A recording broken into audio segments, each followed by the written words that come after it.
Christian, Jonathan, and Ethan back at you again with Season 3, Episode 3, and Episode 4, Competitive Ecology. And Ethan, you wanna clue us into the season's Episode 4? Oh, Episode 4, Remedial Chaos Theory. Yes, one of the episodes of all time. Let me do Chaos Theory. Okay. So, Jonathan made a good point before we recorded that technically we're reviewing 8 episodes today, right? Because there's like 7 episodes in one in Remedial Chaos Theory. So we're going to condense a little bit, talking about competitive ecology. In my personal opinion, there's not a whole lot to talk about with competitive ecology. It's one of those typical, hey, we're going to fight because we're all different people kind of episodes, but we'll still do it justice. So basically, the plot of episode 3 is Marshall Kane, Dr. Kane, has assigned lab partners in biology class, 2 people to a group, and he lets the Greendale 7 pick their partners with each other, but there's 7 of them, and It's sort of a family. It's sort of a family. So Pierce gets paired with a random named Todd, also known as Oasis Space, also known as a weird-looking man, also an Iraq war vet, kind of cool. He's a kid, too. He's a kid. He's a baby. Promised his dying father that he'd finish college, but the group realizes that the partners that they picked within the group aren't great either. You know, Shirley and Britta don't get along because Shirley's a creationist and she always shows pictures of her kid. Jeff and Annie don't get along because Annie's a hard worker and Jeff is just sort of floating. Troy and Abed, they just spend too much time together, so it's good that they recognize that now. And then, you know, the Todd problem. You know, nobody likes Todd. So quite a bit of the episode. Honestly, the episode goes by pretty quickly. I mean, there are I feel like there are several different miniature scenes that go on. And then it's all in the study room. They're arguing. They're trying to figure out popularity, that sort of thing. Turns of A+, I really liked sort of the banter belonging to the sorting. The whole ordeal is called the Todd problem. So Jeff's like, all right, study room. We're going to figure out the Todd problem. And Todd is there's like, do you want me to come too? And Jeff's just like, it's called the Todd problem, and walks away. And I'm like, but it doesn't answer. Like, just both exactly. ways, right? Yeah. Do you not want me to hear what you say about me, or do you want me to be there to like break the tie? Like, I don't know. I also love, Britta. Ethan kind of talked about it last episode. She got massacred. Her character did. She doesn't want to dissect anything. And she's like, you know what? If loving worms is stupid, I don't want to be smart. And he's like, if she has a perfect delivery, it is, and you can't be. It's pretty great. It's pretty great. And then Todd kind of closes this out with a great monologue. Honestly, I don't even know who Todd's actor is. Ethan, do you know who it is? What his name is? Sorry, 1 second. I had to just take a drink. The actor's name is David Nair. David Nair. Yeah. And he's just like, what is wrong with you people, huh? I thought you were supposed to be friends. I thought you were supposed to love each other. Your love is weird and toxic, and it destroys everything it touches. And like the whole episode, Todd is like this agreeable, kind of like handyman, everyman kind of guy. And the fact that the group is so toxic that they broke Todd, which, and I told this to Jonathan, if Todd's character, if his David Nair cut his hair and didn't have the afro, I wouldn't think that he was so weird looking. But it's the curly hair. Yeah, I agreed. Yeah. The hair kind of makes him look like a serial killer. Yeah. Yeah. And then whenever he comes back in what was it, like Basic Lupine Urology, the crime scene episode, you're like, oh, Todd's a villain now. I didn't realize he was a villain, but he's a villain now. And like, you're kind of glad that he doesn't go over. But yeah, it's an episode. I mean, and I guess there's a part where before Jeff does his winger speech, but it's sort of like a self-serving winger speech this time. Troy's like, wake up, Pierce. Jeff's going to heal us. Yeah. And Pierce kind of pretends to be asleep. He's like, I just had a dream where Jeff was a pompous ass. Yeah. Also, Todd was there. Yeah. So there were some good parts in the episode. I mean, it wasn't an all-timer, I don't think, but it was pretty good. Jeff, it has feelings. Shirley, you won't come between me and my friends. Was this the episode where Professor Kane was like, what happened to Legos? Yeah. Lego speech. It's accurate. He's not wrong. Yeah. Yeah. I want to say, what's it called? That's licensing? Yeah, licensing has ruined Legos. Yeah. Yeah. But I love that that's like, because he spent time in prison, right? That's kind of the joke, is like he spent so long in prison, he got out and Legos have changed. Yeah. I like that that's the thing. Yeah, Like yeah, he, yeah. You know, not TV, not music, Streaming you know, services, anything. I mean, right. he picked Legos, but gay he, you know, marriage is legal now? Mm-hmm. yeah. We haven't mentioned the Chang plot in this one, which I think is actually one of my favorite Chang plots, and to me, I think that makes this episode salvageable a little bit. Yeah. Which he's a security guard, but he thinks he's more than that. Yeah. He thinks he's like a detective. He's like trying to solve the mystery of the Arizona Matchbook Company. I guess like he found some matchbooks and he ends up burning down Finally sane. part of the cafeteria because he's living behind the kitchen. Yeah, the boiler room. Right, but I mean, one of the best lines from this episode is he has the monologue and he's reading the Arizona Matchbook Company. Arizona backwards is still Arizona. It's a Palomino. Why is that guy staring at me? Yeah. And I wish they would have cut that joke, because if they would have just played it straight, you're like, oh, I mean, kind of. But then you're like, oh no, Train's crazy, right? Yeah. Yeah, that's my complaint is they did like let a couple jokes go too long and like they should have cut it off. Right. Like that one. That's a good example of just cut it there. You don't have to explain the joke to us. Right. Yeah. Like, oh, don't actually believe Chang. He's crazy. Don't forget it. Don't forget it. Okay, but do you think that it would have been better for Dan Harmon to take a risk on this episode and just have it be Chang the entire time? Like the Greendale 7 is just in the background of the entire thing. Well, there's some South Park episodes like that. Yeah. Where like, but obviously the difference between South Park and this is network TV. Yeah. Like South Park already had like a movie out and like established audience. Right. It's its own universe. Yeah. So like South Park had an episode where like the band Korn, it was just them. Like it was like them driving around a van. It was a super weird like season 3 episode. But again, like their movie already came out. They had an established audience. They had a cult following. Yeah. Like there's an episode of Person of Interest like that where you just have like this random side character and then you see Jim Caviezel like kicking people's butts in the background. But he's not really in the episode. Yeah. So that would have been funny, and I would have but like obviously that's like a streaming service risk or like an Adult Swim kind of risk. But It's a luxury that NBC doesn't have. Yeah, like they were making the Cape at this point. They don't have that many. I mean, they make the Schmitty episode, so at this point, anything they do can't be worse than that. Yeah, that's true. I don't really have much for like A+ stuff. Definitely some good lines in there. I'd say for leading the class, I was debating between really like, I don't know. I don't like choosing one of the side characters, but like I thought the way they used Todd was good. Right. Like, and they do that really well with like they did that well with Neil. They've done that well with Vicky. How like these people like attach to Greendale 7 without like being a part of the group. Mm-hmm. And it is like a to watch the meme click. Like it is an interesting thing to like see like what am I trying to say here?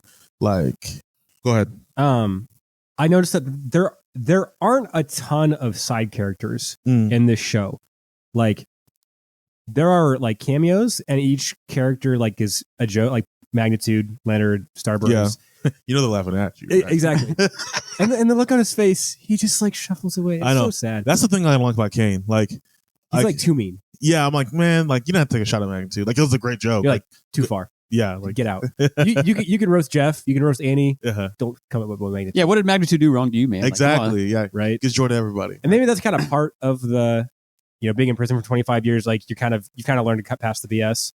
And maybe, or like lost the social skills a little bit. Right. Yeah. And he even makes a joke about that. He's like, I have so many conversations at this school that make no sense. Because like Greendale is just like a crazy. Right. Yeah. What's the word for that? Like a backwards caricature of itself. Caricature. Yeah. Mm-hmm. Kind of like a Napoleon Dynamite kind of situation almost. Yeah. What are y'all's A+? Or sorry, what are y'all's leading classes? I had Chang. I mean, like I mentioned, his plot I think is miles better than the SETI group plot. Yeah. They're kind of insufferable, and his plot's actually kind of fun. I mean, I don't love Crazy Chang. This is probably like the last good Chang that I think we get, but he has some good lines. I mean, it's not too over the top where it's like he's annoying. He actually gets to like be more than just like yelling and saying gay. I guess. Yeah. So it's nice to see him kind of break out and have more jokes. I'm gonna give it to Nunez because this is like one of 2 episodes that we have. Yeah. Because he's more of a straight man than the Greendale 7. Mm-hmm. Like he makes more sense than anybody else. Like nobody is being rational in this episode at all. Granted, he does say, I can get by without being paid, but I draw the line at enabling this man, even though he literally gave Chang a taser in the UN episode. So that does bug me. But I do think, like, you know what? I quit. I'm done. That's how I feel about this episode too, man. Well, it's like, and this just came to me, but like, isn't this just so funny how like Chang probably does the most physical like acting in the show in terms of like, sliding through the vents, like, getting tased, tasing someone in the balls, like putting on a wig over his hair and then putting on a bald cap over that, like be just understudy later in the season. Right. Like, he does a lot of physical stuff, but he's also the most recognizable person in the show, like casually. Kim Jong. Maybe besides John Oliver now, but like I'd say Kim Jong is, yeah. Okay, Donald Glover excluded, but then Ken Jong, like, right. That's just so funny to me. Chevy Chase in the 80s, right? Yeah. But, no, you're right. Let's see here. Did y'all have any extra credit or anything? This is the first reference of Pierce having sex with Eartha Kitt in the airplane bathroom, which we get in the next episode as well, like multiple times. But we reference that a lot, I think, outside of in our own conversations. People I've told about it. Yeah. I didn't really have any trivia. I just think it's interesting that the group writes down, like, what do they call that? Residential hall options, where it's like you pick your favorite to least favorite, and from 1 to 8 it goes Annie, Abed, Troy, Todd, Jeff, Britta, Pierce, Shirley. So nobody wants to work with Shirley, which I find that a little hard to believe. I do, but I don't. I don't, because everybody hates the fact that she's so like religious, but I also don't feel like she'd be worse to work with than Britta. Like, I feel like, because Shirley's smart. Like, we established later on that she's about to be valedictorian, right? And obviously, in this episode, it's just the fact that she won't stop showing photos of Ben Bennett. Yeah. But I'm just like, man, you guys take a pot shot at Shirley just to have the joke that, I just got it. I'm more popular than someone. Somebody has to be the least popular, I guess is the point. I mean, I would think that Britta would be the least popular. The only thing I could think of with Britta would be like maybe Troy propped her up a little bit because he kind of has a crush on her. But he kind of likes her, so maybe like he put her a little outlier. Is that what you're saying? I'm saying like maybe she's only higher because he had her higher number one, but nobody else did. Yeah, that's fair. But I do love the bit where Troy's like, Britta, we get to work together. But it's kind of weird, me being the more popular of the two, and Britta like puts her hand on her shoulder, dear simple Troy, and then Abed puts his hand on her shoulder. And he's like, no, I love that. Yeah, because honestly, like Abed's like my favorite of the whole show. He hasn't really done a whole lot these last couple episodes. Like, and that changes in this next episode, but he just doesn't really have not a lot of Abedness to him, which is kind of weird. And I guess everybody's kind of toned down from what they normally are, I guess is the point of it. And it could be just because we have growing pains of it being the start of the third season, but I don't know. Overall, I thought, I don't like how this is like the descent of the Greendale 7. Like, eventually they become the Nazis of Greendale. Like in season 4, like, we're the Germans in this scenario. I like the good old days whenever they were like the ragtag group that we're always there for each other. Like, think about like the Halloween party or Valentine's Day. And it's like, hey, even though we're different, even though we fight, like, we still get back together. This is more of part of the show, like more of like the mean-spirited Dan Harmon, like, cynicism of like, we're all bad people and we deserve to be with each other. Does that make sense? I feel like I agree. Their dynamic sort of shifts, and I think it's more realistic in terms of what friendship groups can become in real life, but it's not fun to watch. It's not fun to watch an entire episode where they just argue, and it's kind of the same arguments that they have over and over in the show. So I give this episode a Todd out of Rich from pottery class. Wasn't a great. No offense, Todd. None taken. Offense taken. I give it's fine. 7 out of 10 for me. It's not a top-notch episode because Greendale 7's pretty rough. But the Chang plot kind of, like, I think actually saves it. I mean, I honestly enjoy his plot. It makes me laugh. And I do like, I mean, I don't like Todd. Again, he's kind of boring, but like, he's a good minor character, I think, to have. And like, kind of like you mentioned, it's nice to see what do other students at Greendale see the study group as. We kind of have seen that a couple times. Like, did you guys remember that time they went on the fishing trip and we had, yeah. So it is kind of nice to see that interaction, and it's like, the study group actually sucks and people don't really like them that much. I do feel bad for Todd because they make fun of his baby and stuff. His stupid baby he kept talking about. But it's a fine episode. I wouldn't probably want to rewatch it. if I didn't have to. So It's not a have to, it's a get to. Goodness. sorry. No. Nah, same, like 7 out of 10. Again, like it's a like all right, if season 2 is like the peak of Community, then like this is, we're on the backside of this mountain and it's a higher plane, higher sea level than it was before, in like the valley, if you will. And so it's like we're on this like streak of like just good, like right, like we building momentum. Yeah, exactly. And now that we've reached peak velocity, it doesn't feel as exciting. Yeah. So the plane's already like been up in the air, Right? Like, oh, and like we're in the air. Like I've broken through the clouds. Now I'm above the clouds, and it's actually not that exciting. yeah, exactly. It's like, Yeah. oh, that was okay. 2 hours later, all right. Right. So Right. that's how I'm feeling. But on to probably The smartest, most ingenious, I would argue, episode ever.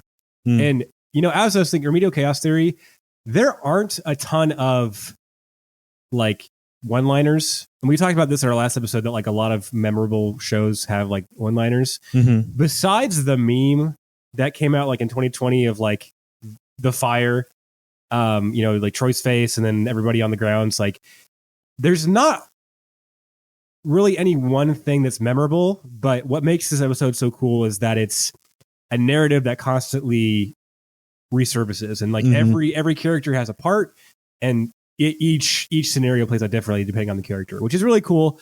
I would love to like watch. I would love for them to make a documentary on how they made the episode. Like, what was the writing process like?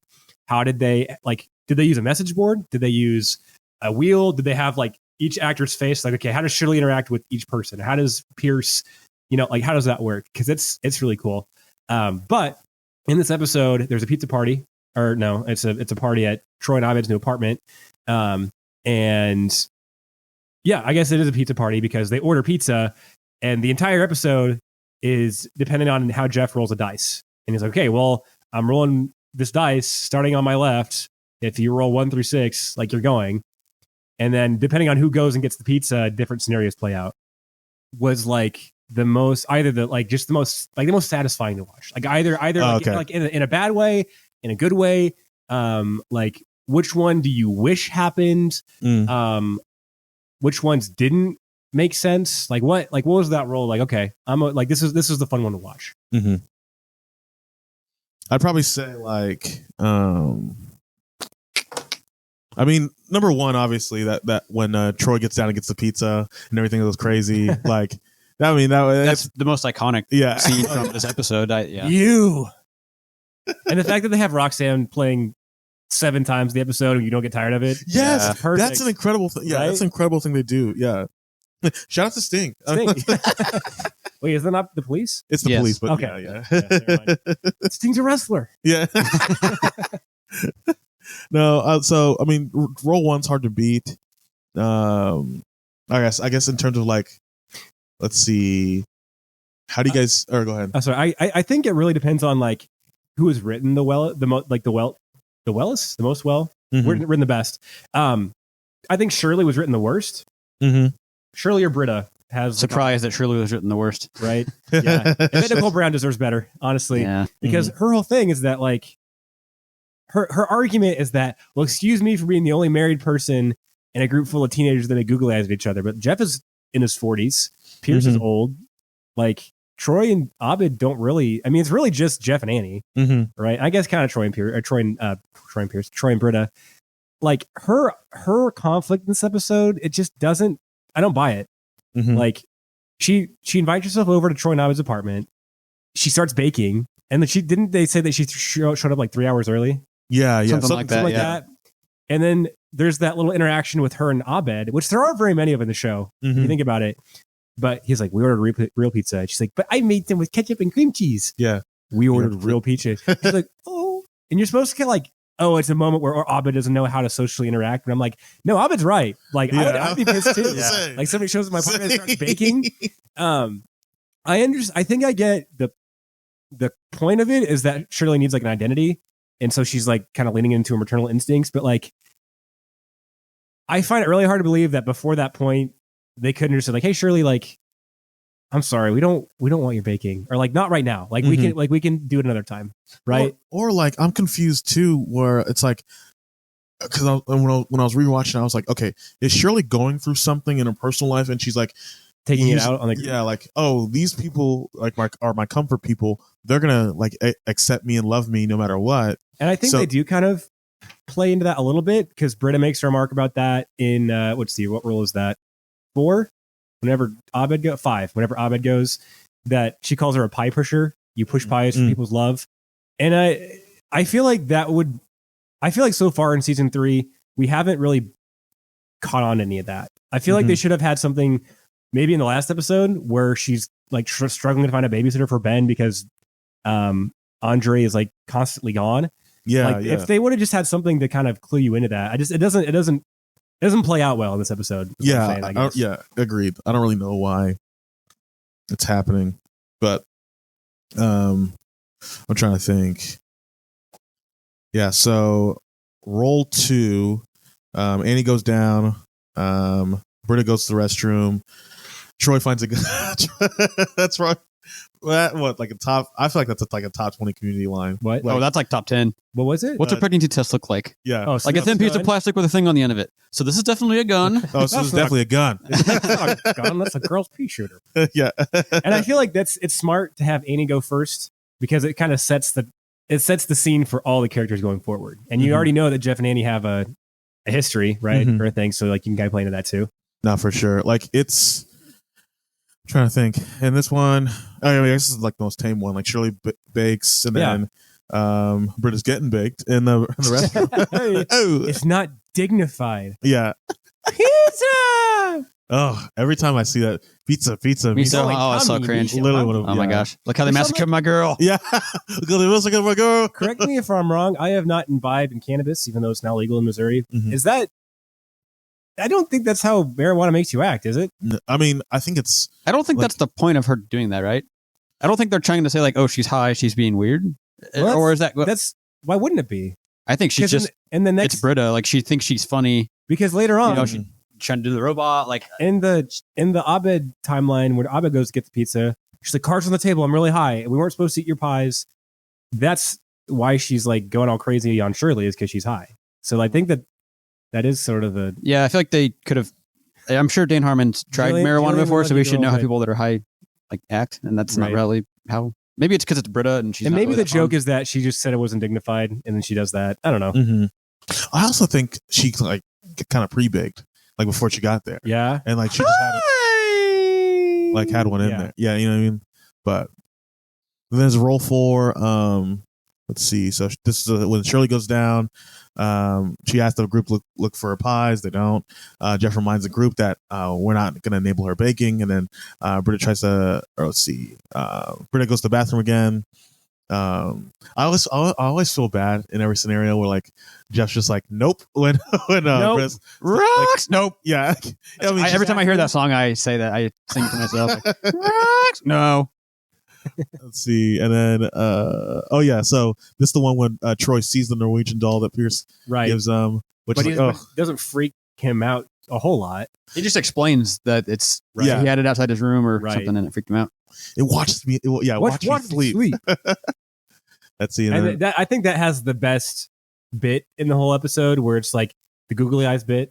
And it starts can't work. We're like googly eyes, and then Annie and Jeff look at each other. Jeff looks to Britta. Britta looks to Troy. Troy looks to Abed. Troy looks back at Britta, but Pierce sticks to the doll, and that's like Pierce wins. That's the best part of the episode. I would say yeah. I would say Dan Harmon really gave Pierce some layups in this season. Oh yeah, let's layup after layup. Like oh my goodness.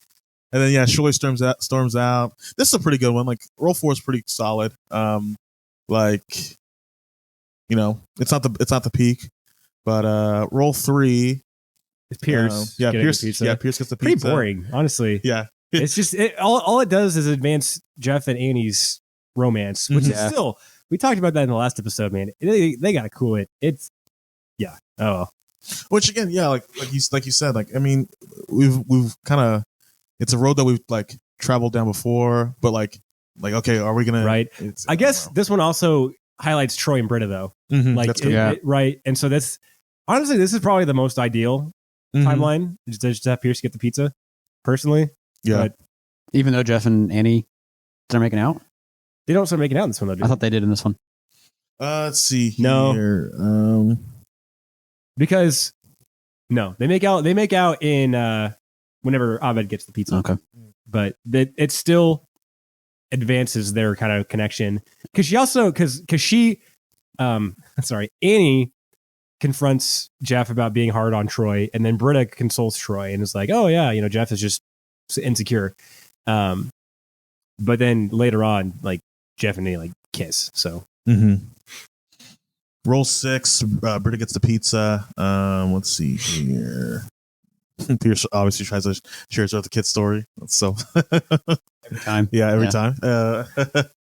Let's see. Annie. What I say? Let's see. Yeah, Jeff and Annie. They go look at his head wound when he hits the ceiling fan in the restroom, and then Jeff's like, "I'm concerned about you living over Dildopolis." right. They're about to kiss, but then you see they hear screaming, and Pierce is terrorizing Troy with Feel the terror, Troy. yeah, I love how Abed's just standing there too. Like, yeah. you think I was just like, what's going on? Pierce is terrorizing Troy because he's jealous. You're the one who's jealous because you're old and crazy. Yeah. I thought they like because this is the one where like Britta comes back with Toby the pizza. Yeah. Like I wonder, and I think this is good that they did it because at this point we know like subtly Troy has feelings for Britta, but they don't like pan on his face or do anything like that. Like they just like you just see the whole group and like he does seem like a little dejected about it. Yeah. And I thought that was good. Like yeah, I like that. Okay. Also, 2020. February 14th, you, Caleb, and somebody else went on a date, like a throuple date. Oh yes, I remember this now. And this girl, her boyfriend, broke up with her that night. Yes. And we were like, "Really? You were interested in him? Yeah, That's the pizza guy. yeah, for You'd sure. be interested in the pizza guy." Yeah. Oh, okay. With that, so that guy, so this girl, let's call her name Holly. That's like a Boston. I'm trying to grow a Boston accent, so Barbara. Barbara, Holly. So let's call her Harley. She like made like this whole like little poster thing, like cute little post, like you're my ace, like with like different playing cards. Apparently, the guy saw that, like looked at her, and ripped it in half in front of her, and then left. I was like, oof, dang, go off, like. But yeah, that was, I forgot about that. I every time I see this episode, I'm like, yeah, that's that guy. Yeah, He had like a little scraggly beard. Probably worked as like a lineman or something, which is nothing against linemen, but he could be like, you could do better than that, Britta and Harley. And then it comes to rule 1. It's the infamous roll. That's where Troy gets the pizza. Annie and Jeff kiss. What does Troy do? Or sorry, Abed doesn't really know anything, does he? Yeah, Abed he fixes the little the Indiana Jones. Yeah, Indiana Jones. Yeah. On them. I think he just tries to attend to the wound, right? Right. Yeah. Oh, I mean because first Annie slips on the ball. Yeah, the ball. Yeah. Right. Drops her purse. The gun goes off. Shoots Pierce in the leg. Yeah. Blood spurts on Shirley. She she drops the pies. Maybe. Yeah. How does the fire start? Was it because of Britta smoking? Yeah, but she drops the cigarette on something on the Serbian rum. Yeah. Right. Okay. So Jeff stands up, hits his head. Annie goes to tend to him. Slips on the ball. Drops her purse. Shoots Pierce. Pierce hits the table. Table explodes. Rum hits the ground. Britta's cigarette lights it on fire. Yeah. That's what it is. Yeah. And the Norwegian troll just standing right there when Yeah. No! Which I was telling this to Jonathan earlier. Like the Serbian rum is such a weird like Chekhov's gun because Pierce comes in with it and he's like, it's banned in Serbia, Jeff. It's banned. So you think it's gonna like play this really big role, and all it does is spread the fire. Like you think that there'd be something bigger. Like you think that in one of the timelines, like Troy would get like super drunk and try to like fight Jeff or something, but not really. I'm about to say, they don't really like touch it or just there. But I mean, yeah, like we said earlier, like role 1 is probably the most like not funny, but like Infamous. infamous. Yeah. Because then role 5 is probably, I would argue, worse for the group because it seems more likely to happen. Mm-hmm. I don't even count role 1 as like plausible. Role 5, Abed goes. So Britta tries to sing. Jeff stops her, obviously. What do you think would happen if he said go ahead? Do you think that this whole thing would have been avoided? I think he would have got like he would like looked over to her annoyed, gotten up, getting a drink, hit his head. Him and Annie go to the bathroom. Shirley checking her pies. So like Annie and Jeff still sort of have a moment there, right? Because in this instance, Annie and Jeff go to the bathroom, and that's when they kiss. And then Britta's baked, and she goes smells Shirley's pies, and ooh, someone wants pies. And then Troy is like, "Hey, thanks, Pierce, for letting me live with you. It's really cool. Yeah, I want to make it on my own like you did," which is a kind of a fun little moment. And then that's whenever Pierce is like, "Oh no, I don't want you to give this kiss anymore. A water pick, a jet ski, 2 water picks. It feels fun." Yeah. But at the end, Annie's like, "Sorry, what you said about worrying about me, it just reminds me of what my dad said. Sorry, you just remind me of my dad is all. A little makeout talk, less dad talk, and you can ease up on the bubblegum lip gloss a little bit." See, okay, maybe this is just me being like, an opportunist, but I'm like, how about we have that conversation, Jeff, like after you guys are done making out? Like, because like, yeah, because in my head, I'm like, you're not wrong, but like, I'm never going to be like, back up. What did you say about Barack Obama? Yeah. And maybe it's just because he's like insecure about being old. Yeah. That's kind of part of it. Probably. But you're right. Like, this is what you wanted for like 3 years now. Like, but then Shirley's upset that Britta's high, and he just calls her like a godless hippie skank. Godless hippie skank. Yeah. And then Troy's like, "You're a saddle man, and I hope you die alone." Yeah. I'm like, man, if this was the real timeline, it would end after this. Like, there's no coming back from any of that. So, and then I was like, I hope this is the real timeline because I just found a nickel in the hallway. Yeah. Man, that is rough. Oh man. And then obviously the last one where Abed catches it. Chaos, runs enough for our lives. Oh yeah. That's beautiful. A good speech. That is. Right? I would say also like it's a good like little reveal because you don't think about it, but like, oh yeah, there's no way that Jeff was gonna get picked. Right. So it's the ultimate Jeff move. I don't think the first time anybody watched it, they were like, wait, but there's 7 of them. Yeah. Right? I mean, maybe. I was not that smart. What do you think if you were part of the Greendale 8 in our diorama question? What do you think your kind of like part of the puzzle would be in this scenario? Like, it doesn't have to be completely fleshed out for every scenario, but like, because like Shirley's thing is baking, Annie's is that she's caring for Jeff, Pierce is that he's going to give the doll to Troy, Britta's that she's high. Like, what do you think your like kind of part would be? And we can ignore the fact that there's only 6 sides on the dice. Like, what would like be manipulated in your absence or you being there? I feel like because like initially they do like the nose thing. I'm super slow at that, so I feel like I'm getting the pizza in almost every scenario. Like, but let's say if they rolled if I was in it, I'd probably mess with the Raiders of the Lost Ark. I was thinking the same thing. Yeah. Yeah. I was thinking that I'm very socially anxious, and like I hate like once I get to an event I'm fine, but I'm always really bad at like when like being there. So I feel like my whole like personality in the episode would be like wanting to leave early or like I feel like in my timeline where I can go and get the pizza, I just like leave a note at the door and like I just leave from the rest of the episode. But like whenever I'm there in like each scenario, I'm just sort of like walking around the room and like admiring the Raiders of the Lost Ark thing, or like maybe going and talking to Shirley and just be like, "Hey Shirley, like you haven't really been hanging out with us much. Like, what's going on?" And just like striking up a conversation, because I feel like Shirley deserves to have like a heartfelt moment. Everybody else did in the episode. Shirley never had any of that. So I feel like that is what I would like my character arc to be. Is it's like my presence isn't always noticed, but then whenever I'm absent, like then it's noticed. Like, you know what I mean? So I feel like that'd be kind of fun to do something in the episode. I'm definitely a game guy, so I'd probably would be like messing with the Yahtzee game. Yeah, because I think they kind of forget, like they don't talk about that. I think Pierce has a like joke about something with Yahtzee. And then they use the dice, obviously, but What is I'd it, probably Puerto just- Rican chess. yeah. So I'd probably just be like messing with the game, like getting it ready. Like, all Yeah. right, can we play now? When are we going to play? Being really competitive. Yes. Yeah, absolutely.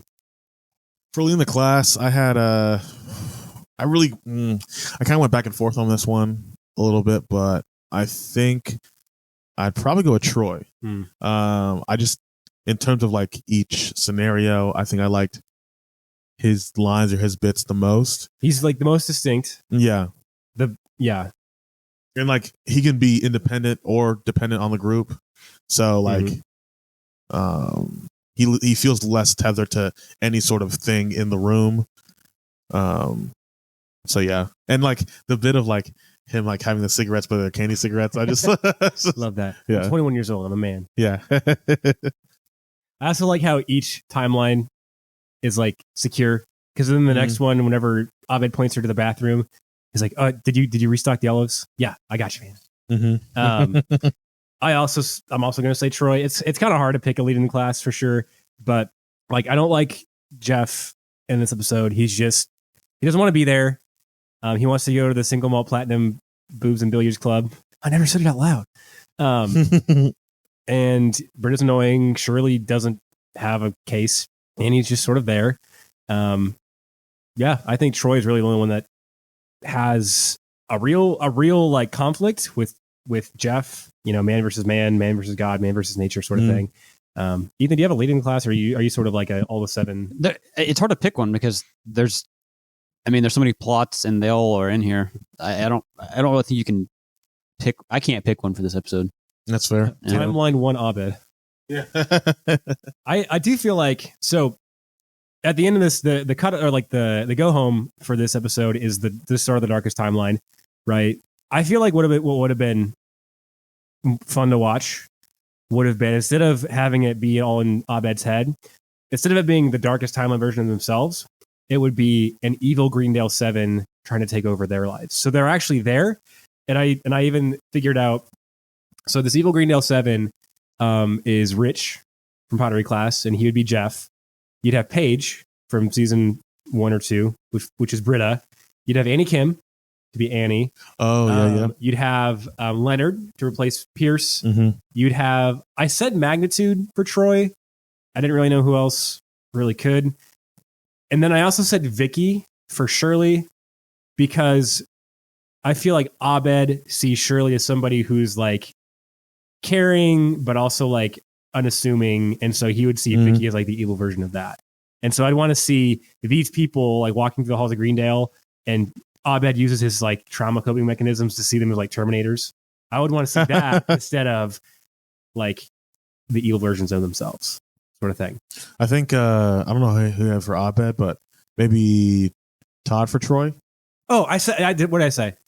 I don't think I even said I did put Todd for Abed. Okay, Todd for Todd Abed. for Abed. Gotcha. Yeah. Maybe. Trying to think who's goofy enough. Because Pavel I kind of like that. or Garrett. I don't see Garrett replacing Troy. Yeah. Yeah, I don't. That doesn't. I can feel Pavel. Yeah, maybe. I like that. Or Luca. Luca. That's Luca. Yeah. Good pick, bro. Good stuff. Yeah. Y'all have any extra credit? Not really. The only extra credit I found was that the pizza guy that Britta brings up and is like, "Oh, we're gonna get married." That was actually her boyfriend at the time. Gilly Jacobs was his real life boyfriend. Fascinating. So, which again, like, really him? Yeah, definitely got. Yeah, But I know. he's definitely got like, I don't know, rock singer, stoner, D&D player vibes. I don't know. I'd rather Britta be with Luca than that guy. Yeah. That guy. Luca used to be a war criminal. That's the whole thing. Like that's all I'm saying. I mean, Troy could have been another timeline. Yeah. In terms of like in conclusions here, like obviously this is probably a top 10 episode of the series. Very rewatchable. Does this have the highest rating on IMDb? I think it might. I think it does. Also, I'm pretty sure it's free on YouTube, which is so nice. Oh, yeah. Like Like during COVID, whenever they were just handing out free stuff. I was like, okay, let's go. It has a 9.8, so it has good. to be the highest. I would say, yeah, probably the best like one shot episode. I don't personally for me, I don't think it's even the best. I don't think it's the best episode in the season. That's just me though. Which one would you put ahead of it? The documentary filmmaking? Yeah, documentary. I knew you liked that one a lot. So, but I mean, this is obviously top tier, so I'm going to give it 9 out of 10. I'm going 9.5 out of 10. I mean, besides the paintball episodes, it's probably one of my favorites. I mean, it doesn't have. It's not a 2-part. It's not a paintball one, obviously. It's memorable for a lot of reasons. It's like the 4th episode of the season, right? It's nothing special. Yeah. Well, yeah. It's kind of surprising that it's this early on, but there's really not anything that doesn't work for it. It constantly great lines, great. Each of the roles is fun, and it doesn't really ever slow down.